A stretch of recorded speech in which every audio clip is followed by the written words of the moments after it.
はい、ドスンとハズブロマーベルレジェンドエクスキューショナーシリーズからワールドウォー2ローガンとウェアウルフバイナイトの2体の紹介。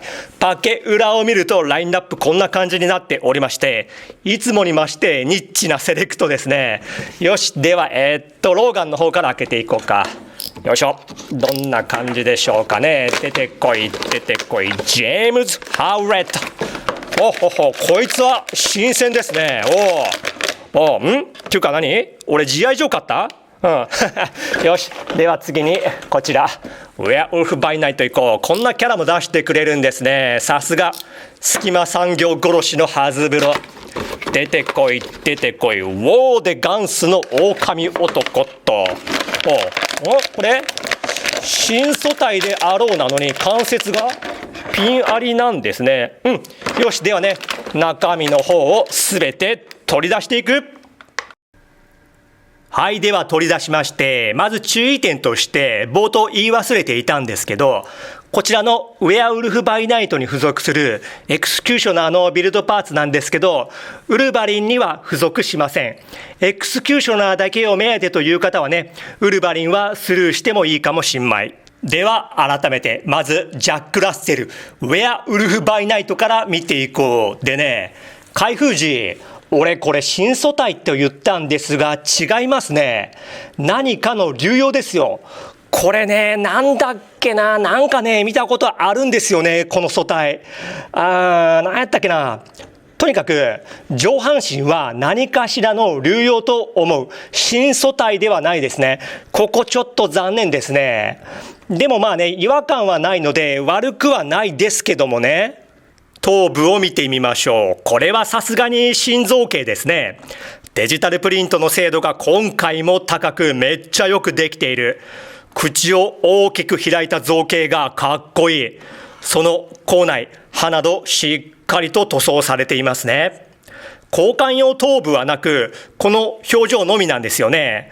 なので、口の開閉ギミックとかあればよかったんですけど、そこだけちょっと残念。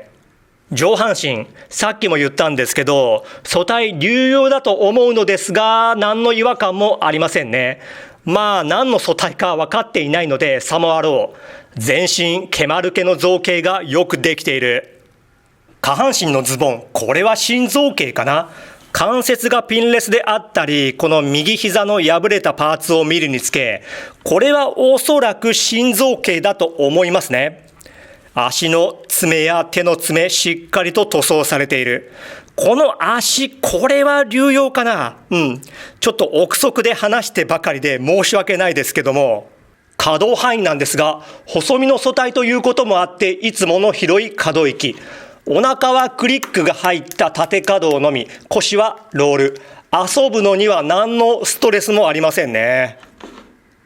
自分ね、このキャラクターに関しましての知識はそんなにありませんで、なぜこれを買ったかというと、まあ普通に見た目がかっこいいですよね。確かマーベルスポットライトという作品が70年代だったか80年代にありまして、そのコミックは一巻ごとに毎回主人公が違う短編集みたいなもので、そのうちの一作品の主人公としてこのウェアウルフバイナイトが登場で、数年前からディズニープラスで配信されている1時間くらいの短編映画ウェアウルフバイナイトですね、まさしくタイトルは。それを見て結構面白かったんですよね。それにユニバーサルモンスターの中でもこの狼男が好きなので今回ね購入しました。では次にジェームズ・ハウレットローガンを見ていこう。パッケージにも表記されているようにワールドウォー2第二次世界大戦の時のローガンですね。ご覧の通り素体は過去のウルヴァリンからの流用はなし、なかなか新鮮ですよね。もはや周知の事実でしょうが、ローガンはヒーリングファクターという能力を持っており、年を取るのが人間のそれより非常に遅い。見た目より実年齢かなりいってるんですよね。200歳近かったかな、確か。故に過去にいろんな戦争に参加しており、今回は第二次世界大戦に従軍した時のローガン。頭部を見てみましょう。こちらは最初から取り付けられている叫び顔。こちらもデジタルプリントの精度が安定していて素晴らしい出来ですね。で、このヘルメットは取り外すことはできません。で、今回の頭部なんですけど、過去によく見た造形のウルヴァリンのそれで、顔の部分だけ流用されているかなと思ったんですが、どうでしょうかね。細部よく見てみると、微妙に違うような気がしないでもないですが、ちょっとどうなんでしょうかね。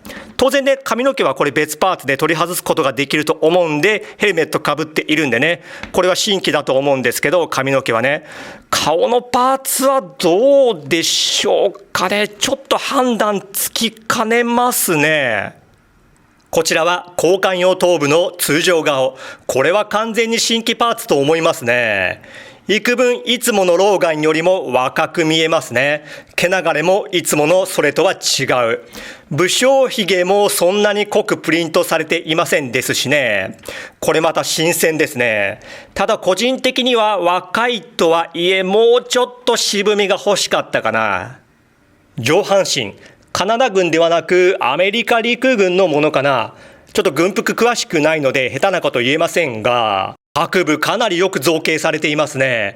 右肩には所属国なのか所属部隊なのか何かしらのエンブレムがプリント。ハーネスやベルトの留め具は色分けされていますね。マガジンポーチなどもしっかりと作られています。下半身、このレギンスが当時の軍服って感じがしますね。留め具部分や足裏までしっかりと造形されている。左足首にはナイフの鞘が造形。可動範囲、頭部、接続箇所は頭と首の付け根にもありますね。それを踏まえて上はこう、うつむきこう、ぐりぐり傾き取れる。上半身、肩にバタフライキックはなし。横へはこうで、ぐるりと一周回って、腕の付け根で回って、二の腕バイセップスがあって、肘がここまでいけて、手首はこのような可動ですね。胴体接続箇所はお腹と腰ですね。お腹は縦可動のみで、後ろへはこう、前はここまでいけて、腰でぐるりと一周できる。股関節に引き出し機構はなくて、前はここまでいけて、後ろへはここまでいけて、股割りここまでできて、ももにロールがあって、膝が二重でここまでで、レギンスでロールありますね。足首、後ろへはここまで、前はこう傾き取れて、つま先可動はありません。付属品いきましょう。まずはトンプソンサブマシンガンっぽいもの。グリップとフォアグリップとストックが木製なのか茶色で色分けされている。マガジンリリースのギミックはなし。これね、何でしたっけね。確かね、キャプテンアメリカとペギー・カーターの2パック。あれに付属したやつと似てますね。どうなんだろう。流用かな。こちらはサッチェルバッグ。結構細かく作られていますね。そしてナイフが1本。それらを装備させるとこんな感じになります。ナイフは左足首の鞘に納刀可能で、サッチェルバッグは左肩に引っ掛けた方がいいですね。これ右肩だとこのマガジンポーチが干渉してか妙に収まり悪い。こちらはウルヴァリンおなじみのクローですね。フィギュアの説明ではこれアダマンチウムクローと明記されていたんですが、この時まだウェポン X の被験体になっていないのでアダマンチウムは注入されていないはず。爪を出したとしたらこれボーンクローではなくてはならないとなると、これよく見ると布で巻きつけているような造形がなされているので、何かしら鋭利な物をその布で取り付けているのかな。では今回紹介している2人を並べてみよう。野生の呼吸を心得ている2人、なかなか気が合いそうですよね。言い忘れていましたが、ウェアウルフ・バイナイトも一応ヒーローなんですよね。原作で2人絡み合ったりするんでしょうかね。ウルヴァリンを違うやつと比較してみよう。こちらはアニメバージョンで、こちらがクロコスの X メンのやつですね。で、こちらがシルバーサムライトの2パックのウルヴァリン。並べるとこんな感じ。頭部のすげ替えの方なんですけど、ちょっとこいつとできるかやってみましょうかね。多分いけると思うんですけどもね、どうでしょうか。いきますよ。よいしょ。硬い。いきました。ちゃんとすんなりはまりましたね。いいですね。しっくりきます。肌の色もそんなに違和感ない。いや、いいですね。じゃあ逆に、こっちもつくってことでしょうね。よいしょ。つきましたね。なんか作業中のウルヴァリンって感じで、これはこれでいい。じゃあね、ちょっと古めの素体のウルビーならどうだ。よいしょ。これもいけると嬉しいんですが、いけるかな。よいしょ。いけました。すんなりはまりましたね。これも悪くないですね。ちょっと肌の色、これは合わないかな。とにかくウルヴァリンを持ってるとね、いろいろすげ替え遊びが可能と。ウェアウルフバイナイトの方は絵にしありそうな人たちと並べてみた。いやはやこの並びはいいですね。冒頭にも言ったディズニープラスで配信されているウェアウルフバイナイトという作品、劇中ね、この2人の関係性がすごく良くて、最後の2人の会話のシーン、あそこ好きで何回も繰り返して見てましたね。